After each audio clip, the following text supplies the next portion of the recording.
Morning. Wednesday. Corona update. Again, lost count a long time ago. It doesn't matter because there's really not a number because this is the flu. This is a bad flu season. We all know my thoughts on this. Okay, so to review, where are we at? Let's see here. Buddy Bruce, World Health Organization, lead researcher. This is the graph of Wuhan, China. This red line was put in there with my expertise in PowerPoint.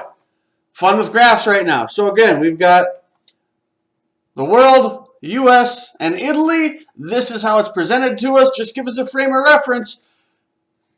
This is how it's presented to us. These lines, just like the lines on Wuhan, China, but has nothing to do with population. So we put these to scale because we go back here. We're looking at 120K, 35K. I can't read what that says. It's still lesser. I think it's 8K. So let's put these to scale. Then all of a sudden, again, this is further proof that this isn't really that huge of a deal, okay? Because it's being presented to us with hyperbole, okay? So going on here, what is this? Has Sweden found the right solution to the coronavirus? What's Sweden doing? Nothing. Sweden is doing absolutely nothing. They're not locking down. They're not quarantining. They're doing nothing.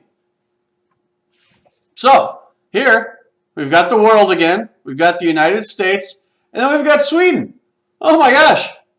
It's following the same pattern. Crazy.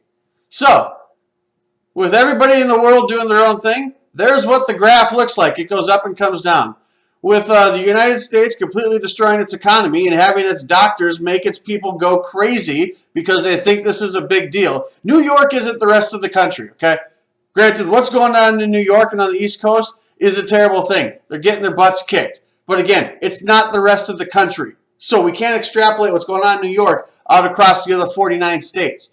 But then again, look at this. Sweden, who's doing nothing, following the same trend, but with a whole lot less people. Makes what we're doing seem necessary, doesn't it?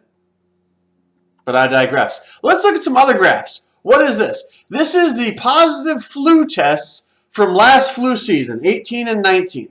And this red box that I've put in here with my PowerPoint expertise is strictly weeks 5 through 15, okay? When it peaked and then when it fell. This is from the CDC's website. This here is this year's flu season, 19 and 20. This red box, weeks 5 through 15. When it peaked and when it fell. Last year, this year. Pretty similar. Or is it? Let's take a peek.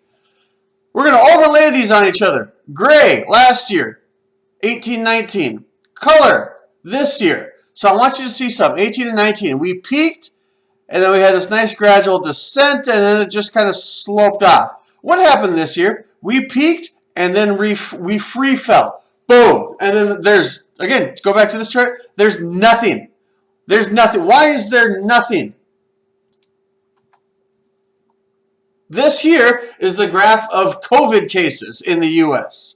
So, March 8th, week 11 of the year, 15, week 12, March 30th, week 14. Okay, so let's overlay that with our flu chart from this year. So again, week 5 through week 15. Interesting. Either A, we found a cure for the flu, or B, the flu started to be misdiagnosed to bump up these numbers. Why would they want to do that? Why would they want to bump up numbers? To make this sound worse than it is? I don't know. I trust them. So, again, just to look at before, 18-19, we had this nice little dome and this nice little recession, for lack of a better word. And then this year, boom, very spiky peak, and then wham, free fell, just into nothing. Coincidence, I'm sure. Speaking of coincidence, Dr. Taylor's home state, their senator and a doctor went online, gone viral, saying the Minnesota Department of Health not to classify non-COVID deaths as COVID deaths. U.S. hospitals getting paid to list patients as COVID-19. American Medical Association is encouraging American doctors to overcount coronavirus deaths across the U.S. Why? Why do they need to do that? Why do they need to say people are dying from corona when they're not? Why do they need to make this sound more dangerous than it is? Because the CDC told them to do it. This is from the CDC's website. Within a reasonable degree of certainty, it is acceptable to report COVID-19 on a death certificate as probable or presumed, even if they're not certain, in a case where a definite diagnosis cannot be made. Why do we need to do this? For numbers. Yesterday, the New York City death toll soars past 10,000. Why? Why did 10,000 why did more people die in New York from COVID yesterday alone? The city has added more than 3,700 additional people who were presumed to have died of coronavirus but had never tested positive. Not that they're waiting on the test, not that the tests need a better look. They just never been tested. Never been tested.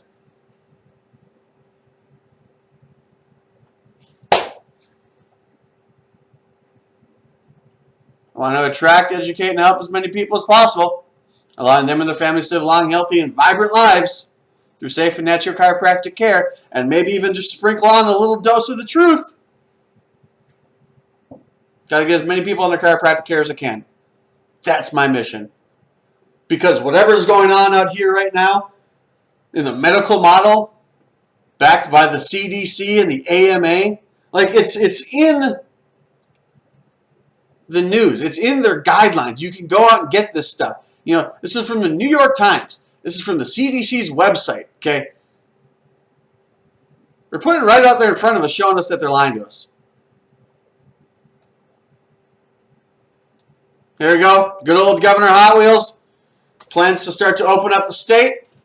Love it. Should have been closed down in the first place, let alone the rest of the country. But hey, at least he's leading the way and getting people back on their feet. No pun intended. That was unintentional. Germs don't make you sick. Hell, in all reality, the coronavirus hardly makes you sick. It's been around for months. Research, chiropractic, immunity. Again, this is a blessing. We're starting to come out of this thing. What are you doing about it? You going to hit the ground running? Going to come out guns a-blazing?